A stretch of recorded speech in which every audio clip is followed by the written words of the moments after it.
รักในแบบของบุคคลหลากหลายทางเพศเป็นความปกติธรรมดาแต่ว่าอันนี้ก็เรียกได้ว่าเป็นครั้งแรกที่ตัวผู้จัดเนี่ยเขาจัดกิจกรรมแบบนี้ดีใจจังเลยที่แบบว่าพวกเราแล้วก็แฟนคลับทุกคนเนี่ยได้เป็นส่วนหนึ่งในการก้าวไปพร้อมๆกับซีรีส์รู้สึกดีใจมากที่ได้มาเหมือนได้กลับมาทบทวนความรู้แล้วก็อัปเดตทุกอย่างมันแบบใหม่มากได้ประโยชน์แล้วก็ได้ความรู้มากค่ะ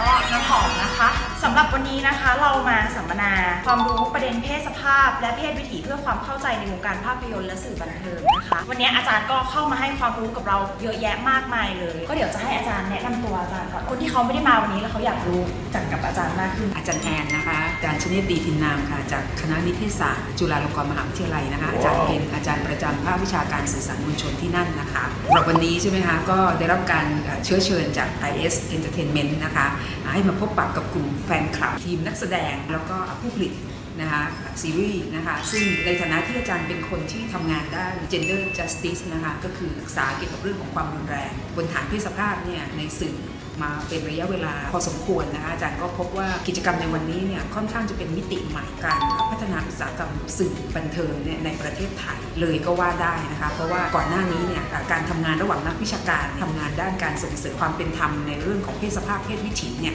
กับอุตสาหกรรมสื่อบันเทิงมันมักจะไม่ค่อยโคจรนะมันมักจะเป็นคู่ขนานที่ต่างฝ่ายต่างก็วิพากษ์วิจารณ์นะคะบทบาทการทำหน้าที่หรือคอนเทนต์ที่มันไม่เหมาะสมในลักษณะต่างๆมากกว่าแต่ว่าการบูมของซีรีส์วายในช่วง 4-5 ปีที่ผ่านมานะอาจารย์คิดว่าการขับเคลื่อนของ IS Entertainment เนี่ยเป็นหมุดหมายคือเป็นหลักไมล์ที่สำคัญนะคะในการที่จะยกระดับอุตสาหกรรมซีรีส์วายให้สามารถที่จะกลายเป็นการขับเคลื่อนส่วนหนึ่งการสร้างความเข้าใจที่ถูกต้องในเรื่องของเพศสภาพเพศวิถี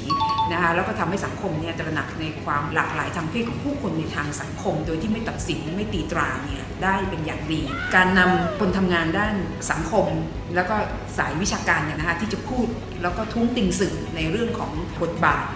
เกี่ยวกับเรื่องของการสร้างความเป็นธรรมในเรื่องเพศนะในเรื่องของความหลากหลายทางเพศเนี่ยมาพบกับน้องๆกลุ่มแฟนคลับกลุ่มนักแสดงแล้วก็ทีมงานนะผู้ผลิตซีรีส์เนี่ยอาจารย์คิดว่ามันเป็นการพบกันระหว่างภาคประชาสังคมนะอาจารย์จะแทนตัวเองว่าเป็นนักวิชาการที่อยู่ในสายภาคประชาสังคมแล้วก็มักที่จะส่งเสียงร้องท้วงติงเวลาที่สื่อแสดงบทบาทที่ไม่เหมาะสมละเมิดสิทธิที่ของบุคคลต่างๆอันเนื่องมาจากเพศสภาพเพศวิถีหรือแม้แต่การสร้างภาพเหมารวมต่างๆที่มันคลาดเคลื่อนต่อวิถีชีวิตของคนบนฐานของเพศสภาพต่างๆค่ะกิจกรรมในวันนี้เนี่ยอาจารย์คิดว่ามันเป็นกิจกรรมที่ Amazing มากแล้วมันก็สามารถที่จะปักหมุดได้ว่าผู้ผลิตซีรีส์เริ่มที่จะขยับใกล้กับความต้องการของสังคมเราจะเห็นได้ว่าปี 2 ปีที่ผ่านมาเนี่ยกระแสของซีรีส์วายที่มันเติบโตและขณะเดียวกันการคิดเกี่ยวกับเรื่องของความเป็นธรรมในเรื่องของความหลากหลายทางเพศในสังคมเนี่ยมันเติบโตผ่านทางการเรียกร้องบนท้องถนนผ่านทางการพยายามที่จะผลักดันเสนอร่างกฎหมายไม่ว่าจะเป็นเรื่องของสมรสเท่าเทียมหรือว่าพรบรับรองอัตลักษณ์ทางเพศสภาพโดยภาคประชาสังคมแล้วก็ในสภาผู้แทนราษฎรเองก็ดีเนี่ยมันทำให้สังคมเนี่ยต้องกลับมาตั้งคำถามเนี่ยกับซีรีส์วายเนี่ยอย่างมากนะคะว่าซีรีส์วายเองเนี่ยมันจะเหมือนกับละครน้ำเน่าในหลายๆทศวรรษที่ผ่านมาหรือเปล่าที่อาจจะมีการนำเสนอภาพความเป็นจริงในเรื่องเพศเนี่ยที่มันบิดเบี้ยวแล้วมันก็ทำให้เกิดผลกระทบต่อความรุนแรงในลักษณะต่างของบุคคลที่มีชีวิตอยู่จริงนะคะวันนี้การที่อาจารย์ได้มีโอกาสได้มาแลกเปลี่ยนกับน้องๆนะคะที่เป็นแฟนคลับแล้วก็ที่เป็นทีมนักแสดงเองนะคะเกี่ยวกับความเข้าใจของเรื่องของเพศสภาพนะคะความยุติธรรมในเรื่องเพศและจะทำยังไงให้ซีรีส์วายเนี่ยนะมันสามารถที่จะเป็นพื้นที่ที่ส่งเสริมความเท่าเทียมและความยุติธรรมในเรื่องเพศเนี่ยอาจารย์คิดว่ามันเป็นจุดเริ่มต้นที่ดีของอุตสาหกรรมสื่อที่เลี้ยวกลับมามองแล้วก็ทบทวนตัวเองที่สำคัญก็คือว่าจากนี้ไปเนี่ยสิ่งที่เราได้แลกเปลี่ยนกันนะคะในวงวันนี้เนี่ยร่วมกับกลุ่มแฟนคลับต่างๆเนี่ยมันเป็นไอเดียที่มันจะสามารถต่อยอดไปสู่การทำให้ซีรีส์วายเนี่ยเป็นซอฟต์พาวเวอร์ที่มีคุณภาพเนี่ยในทางสังคมได้ต่อไปซีรีส์วายในอนาคตของประเทศไทยนับจากวันนี้เป็นต้นไปเนี่ยจากการผลักดันเองของ IS Entertainment อะไรก็แล้วแต่อาจารย์คิดว่ามันจะไม่ใช่เป็นซีรีส์วายที่เป็นเดินไปตามรอยเท้าของละครน้ำเน่านะคะที่พยายามโรแมนติไซส์ความเป็น LGBT ให้มันกลายเป็นภาพลักษณ์หรือว่ามันมีมิติของความเป็นมนุษย์ในเพียงอย่างใดอย่างหนึ่งเท่านั้นเองแต่มันก็คงจะสามารถที่จะเพิ่มเติมเนื้อหาแล้วก็ยกระดับเรื่องราว ความรักของความหลากหลายทางเพศเหล่านี้ได้อย่างมีรสนิยมมากขึ้น และที่สำคัญมันก็คงจะสามารถที่จะสร้างความเข้าใจให้กับสังคมที่ยังมีอาการโฮโมโฟเบียทรานส์โฟเบียก็คือมีความรู้สึกว่าความหลากหลายทางเพศนั้นมันเป็นสิ่งผิดปกติแต่ในความเป็นจริงแล้วสิ่งที่เราคุยร่วมกันวันนี้เราก็พบว่าทุกคนเห็นตรงกันว่าความหลากหลายทางเพศนั้นมันเป็นรูปแบบหนึ่งของวิถีชีวิตที่มนุษย์สามารถที่จะเลือกได้แล้วก็มันเป็นการแสดงออกความรักนะคะที่เป็นปกติธรรมดานะคะเช่นกับชายหญิงความหลากหลายทางเพศเองก็เป็นสิ่งที่เราสามารถทำให้มันเกิดขึ้นการยอมรับความแตกต่างในทางสังคมเนี่ยในเรื่องรสนิยมทางเพศเนี่ยอาจารย์คิดว่ามันสามารถที่จะผลักดันจากงานซีรีส์วายที่มีคุณภาพอย่างต่อไปได้เรื่อยๆก็อาจารย์ก็ตอบคำถามที่หอมเตรียมมาไว้เกือบจะครบแล้วทุกคนแต่ว่าก็ขอถามอาจารย์เพิ่มแบบนึงว่าในฐานะแฟนคลับเนี่ยค่ะสำหรับทุกคนนะคะอาจารย์คิดว่าแฟนคลับเนี่ยควรจะช่วยกันผลักดันวงการนี้ยังไงได้บ้างเพราะว่าแฟนคลับหลายๆคนในที่นี้เขาก็รู้สึกว่าเขาอยากที่จะขับเคลื่อนวงการนี้แต่เขายังไม่รู้ว่าเขาควรจะเริ่มจากตรงไหนอาจารย์พอจะมีแบบทริคเล็กๆให้เขาช่วยเป็นฟันเฟืองในสังคมนี้ขับเคลื่อนยังไงได้บ้างคะคำว่าแฟนคลับในยุคปัจจุบันเนี่ยอย่างแฟนคลับของ IS Entertainment เนี่ยมันไม่ใช่ภาพแฟนคลับที่คนส่วนใหญ่เข้าใจส่วนใหญ่เราจะเข้าใจว่าแฟนคลับเนี่ยก็มาจิ้นใช่ไหมคะกรี๊ดศิลปินดารานักแสดงอะไรต่างๆแล้วก็กลับบ้านกันไปแยกย้ายกันไปคือพอถูกเสิร์ฟความฟินความจิ้นอะไรต่างๆแล้วก็แฮปปี้กันไปแยกย้ายกันการรวมกลุ่มในลักษณะแบบนี้จึงไม่มีพลัง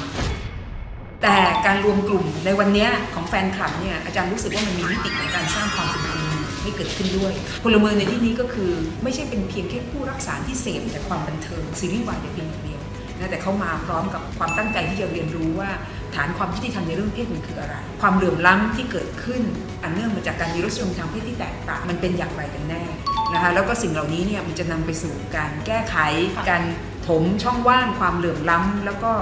การรังเกียจกีดกันหรือว่าความเกลียดกลัวที่มีต่อคนรักเพศเดียวกันหรือบุคคลหลากหลายทางเพศนะคะผ่านงานซีรีส์วายอย่างนี้มันคืออะไรกันแน่เพราะฉะนั้นวันนี้เราได้มีโอกาสแลกเปลี่ยนประสบการณ์ชีวิตกับกลุ่มแฟนคลับนะเราก็พบว่าความเป็นเพศสภาพต่างๆที่ปรากฏในซีรีส์วายเนี่ยมันไม่ใช่เป็นเพียงแค่จินตนาการหรือความบันเทิงดูชมกันไปในแต่ละเรื่องแล้วก็จบกันไปนะคะแต่สิ่งเหล่านี้เนี่ยมันสะท้อนชีวิตจริงๆกลุ่มแฟนคลับนะที่เขารู้สึกว่าถ้าหากซีรีส์วายเนี่ยสามารถที่จะทำแล้วก็สร้างออกมาทำให้เกิดการเป็นภาพที่ไม่ใช่เป็นเพียงภาพตัวแทนแต่เป็นภาพแห่งความเป็นจริงนะของชีวิตที่มันมีความหลากหลายนะมีความแตกต่างแล้วก็เป็นชีวิตที่เป็นปกติธรรมดาเป็นธรรมชาติสังคมชายหญิงได้สร้างละครนะหลังข่าวมาเป็นเวลาหลายทศวรรษนะคะนะอาจารย์คิดว่าพลังตรงนี้เนี่ยนะคะแล้วก็เสียงต่างๆของแฟนคลับเนี่ยมันก็จะกลายเป็น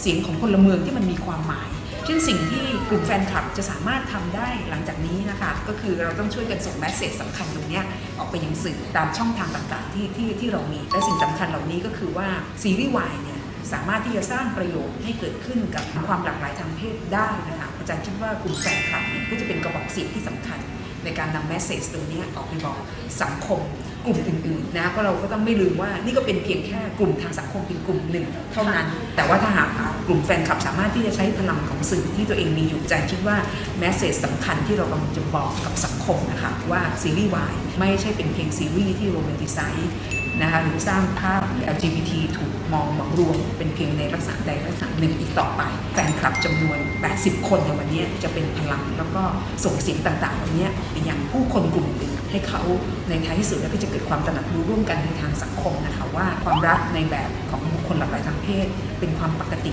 ธรรมดานะเหมือนเช่นคนทั่วไปนะที่จะสามารถที่จะสร้างครอบครัวนะมีความสุขแล้วก็สามารถที่จะเป็นพลเมืองที่มีคุณภาพและมีความสุขของสังคมได้ได้รับความรู้ใหม่ๆเพิ่มเติมจากอาจารย์ค่อนข้างเยอะเนื่องจากว่าหลายๆครั้งที่หอมได้ลองเซิร์ชรีเสิร์ชหรือว่าหาข้อมูลต่างๆนะคะเกี่ยวกับเรื่องนี้ค่ะเพศวิถีต่างๆเพศสภาพต่างๆเนี่ยเราจะค้นพบว่ามันยากสำหรับเรามากแต่พอเรามีอาจารย์ที่มาคอยอธิบายให้ความรู้เรามันทำให้เรามีความเข้าใจและรู้สึกว่าสามารถที่จะขับเคลื่อนเรื่องพวกนี้ไปพร้อมกับการทำซีรีส์ได้อย่างถูกต้องและไม่กระทบกับจิตใจใครนะคะเพราะว่าเราอยากที่จะสร้างซีรีส์ออกมาให้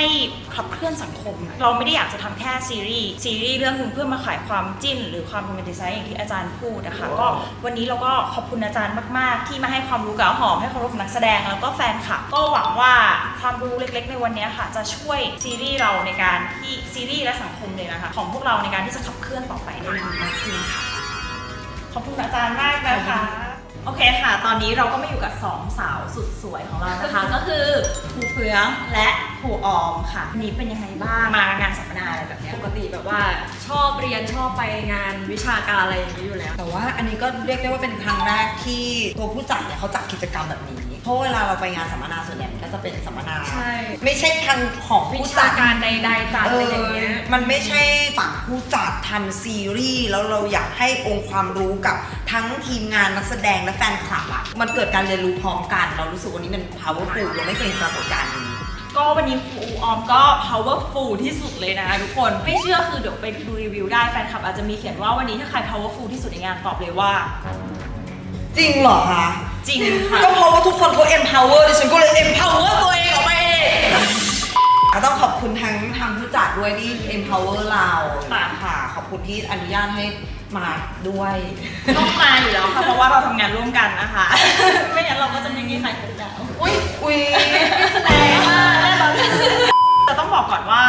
ครูทั้งสองท่านนะคะ จะเป็นครูสอน acting พวกเราด้วยนะคะ เพราะฉะนั้นเราก็เลยอยากที่จะให้ความรู้กับทุกคนที่ทำงานร่วมกับเราค่ะ เราจะได้ผลิตผลงานออกมาอย่างถูกต้อง เราประทับใจมากอย่างที่ออมบอกเลยว่าแบบทางผู้จัดทางแบบโปรดักชันเองอะที่เป็นคนใส่ใจเรารู้สึกว่าสิ่งเนี้ยมันสำคัญ เพราะฉะนั้นสิ่งที่มันสื่อสารออกไปมันไม่ใช่แค่แบบบางคนจะรู้สึกว่าในพาร์ทของ acting อะมันก็คือแค่มาเรียนว่าเราจะเล่นออกไปยังไงอะไรอย่างเงี้ยแต่ว่าความหลากหลายอะมันคือความเป็นมนุษย์เรา acting มันคือการแบบไปเป็นมนุษย์อะก่อนที่นักแสดงจะมาเข้าเวิร์กช็อปจะมาเรียนจะมาเข้าสู่คาแรคเตอร์อะเขาต้องเข้าใจความหลากหลายตรงนี้ก่อนอะไรอย่างเงี้ย ทัศนคติสำคัญจริงๆค่ะ ไม่ใช่อยู่ดีๆลอง ถูกต้อง ลองสมมติพูดกันเล่นๆนะไหนคุณลองเล่นเป็นนู่นนี่นั่นสิโอ้ยแกอย่างเงี้ยมันก็คลีเช่ใช่ไหมคนที่เขามีความหลากหลายเขาทำอะไรก็ได้ที่ไม่ใช่แค่แก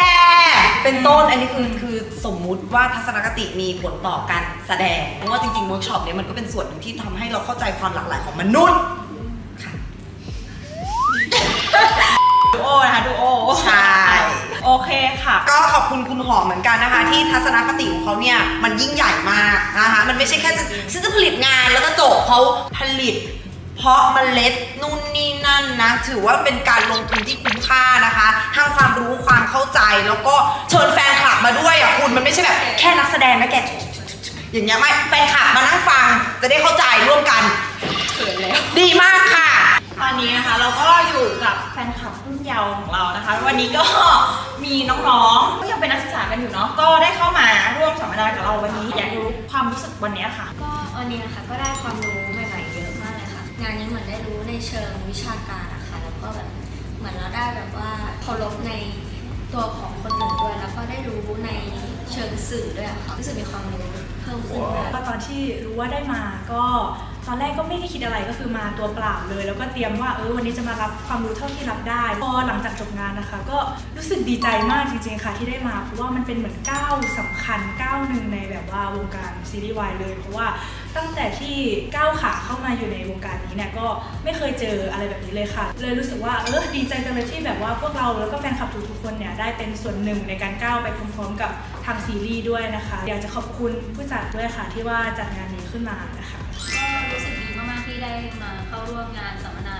มันเป็นโอกาสที่ดีที่จะมาเปลี่ยนแปลงวงการซีรีส์วายหรือซีรีส์ยูริขอบคุณทางผู้จัดแล้วก็ขอบคุณทางอาจารย์ที่จัดงานนี้ขึ้นมานะรู้สึกว่ามีความรู้มากขึ้นมากกว่าเดิมค่ะขอบคุณมากๆ เมื่อกี้วัยเด็กไปแล้ว ตอนนี้เราอยู่กับวัยรุ่น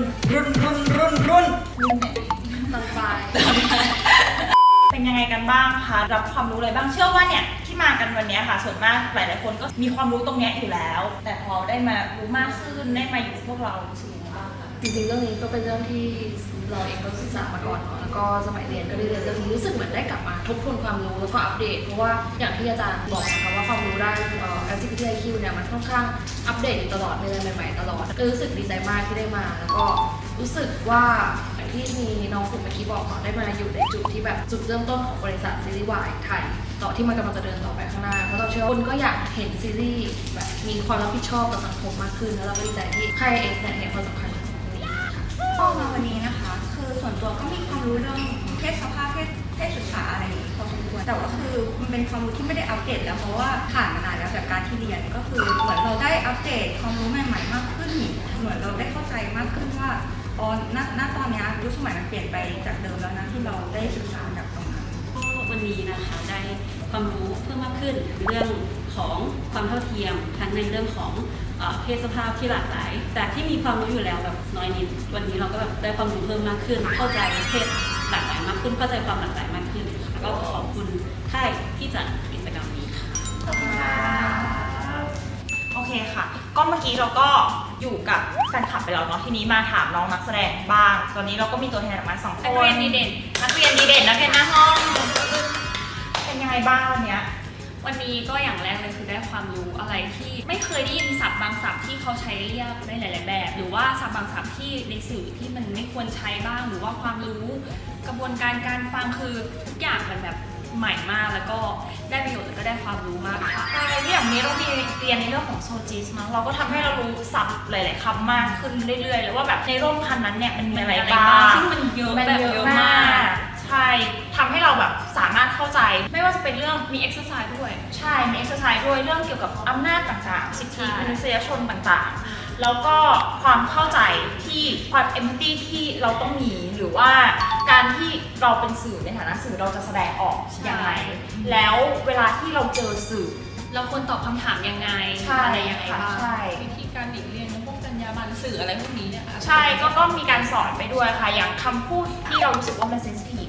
แต่กับเพื่อนบางคนเขาก็รู้สึกว่าอันนี้มันไม่ได้เซนซิทีฟ ใช่มันมีเรื่องของ wording ของคำต่างๆ มากมาย ซึ่งบอกตัวว่าน้องๆ มันละเอียดอ่อนมากแล้วมัน ใช่ก็รู้สึกว่าละเอียดอ่อนมาก เราก็คิดว่าพวกเราน่าจะนำไปใช้ได้อย่างดีเนาะ ใช่ค่ะ ต้องบอกก่อนว่ามันคือในส่วนของที่วิชาการที่มันลึกกว่าที่เราสามารถศึกษาได้ในอินเทอร์เน็ต สิ่งที่เราเรียนมาวันเนี้ยเกี่ยวกับเรื่องเพศอะไรทั้งหลายอะจะนำไปปรับใช้ให้มันดีที่สุดแล้วมันแบบสอดคล้องกับสิ่งที่เราเป็นจุดยืนของเรา แล้วก็การแสดงซีรีส์ของเราให้ดีที่สุด ค่ะคือความรู้หลายๆอย่างอะมันพอจะมีให้เราค้นหาการที่จะเข้าใจเนี่ยมันยาก แต่วันเนี้ยมันเหมือนด้วยการที่เราทำแอคทิวิตี้ไปด้วย ใช่ มีการโยนคำถามมีการตอบกันนั่งล้อมวงกันอะไรเงี้ยมันทำให้เราเข้าใจได้ง่ายขึ้นจากที่เมื่อก่อนเวลาเรานึกคำพูดเนี้ยมา มันไม่ออก มันคืออะไรไม่เก็ตเราต้องนำคำพูดนี้ไปใช้กับอะไร แต่ตอนนี้เราสามารถรู้ได้ว่าคำพูดเนี้ยเราควรจะอัดแอปกับอะไรเนาะ ค่ะ แล้วก็ได้เปลี่ยนความคิดเห็นกับแฟนคลับด้วยว่า อันนี้บางอย่างเราก็ไม่รู้แต่แฟนคลับเขาก็อธิบายให้เราเข้าใจมากขึ้น บางคำเราคิดว่าเราพูดเล่นกับเพื่อนได้ แต่ในความเป็นจริงแล้วคำนั้นอาจจะไปกระทบจิตใจหรือทำให้รู้สึกแย่กับคำพูดนั้นก็ได้ ก็วันนี้ก็ได้ความรู้แล้วก็ได้มาเจอทุกคนแล้วสนุกเนาะ วันนี้มีสาระมาก เป็น6 ชั่วโมงจุก เกินปะ เกินเนี่ยตอนนี้เกินแล้ว ฝากกดไลค์กดแชร์นะคะ หรือว่าใครมีคำถามอะไรที่เกี่ยวกับเรื่องอะไรอย่างนี้ลองคอมเมนต์มาได้แล้วเดี๋ยวพวกเราจะมาช่วยกันหาคำตอบนะคะ